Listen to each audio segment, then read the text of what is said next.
ভারত বাংলাদেশ সীমান্তে এক কৃষকের মৃতদেহ উদ্ধারকে ঘিরে চাঞ্চল্য ছড়ালো। মুর্শিদাবাদের জলঙ্গি ব্লকের সাগরপাড়া থানার সিংপাড়া সীমান্ত এলাকা থেকেই মেলে দেহ। মৃত কৃষকের নাম রুহুল মণ্ডল। প্রণবের সঙ্গে কথা বলবো। প্রণব, কিভাবে এই কৃষকের মৃত্যু হলো, কি বলছে তার পরিবার?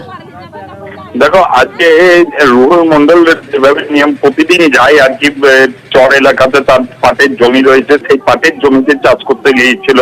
বিএসএফ এর অনুমতি নেই, তারপরে কিন্তু ঘন্টা দুয়েক পর তার মৃতদেহ পাওয়া যায় এবং গুলির আওয়াজ শুনতে পাই। তখন অন্য পাশের জমি থেকে গিয়ে দেখে রুহুল মন্ডল মৃত অবস্থাতে পড়ে রয়েছে এবং পরিবারের অভিযোগ বাংলাদেশ বিএসএফ এর গুলিতেই তাদের এই রুহুল মন্ডল মারা গিয়েছে এবং পুরো ঘটনার তদন্ত চেয়ে কিন্তু তারা সরব হয়েছে এবং সাগরপাড়া থানা থেকে পুলিশ গিয়ে মৃতদেহ তুলে নিয়ে আসে এবং মুর্শিদাবাদ মেডিকেল কলেজে পাঠায় এবং থানাতেও সাগরপাড়া থানাতেও বিএসএফ এর নামে কিন্তু অভিযোগ দায়ের হয়েছে। ঘটনার কিন্তু তদন্ত করছে মুর্শিদাবাদ থানার পুলিশ। ধন্যবাদ প্রণব।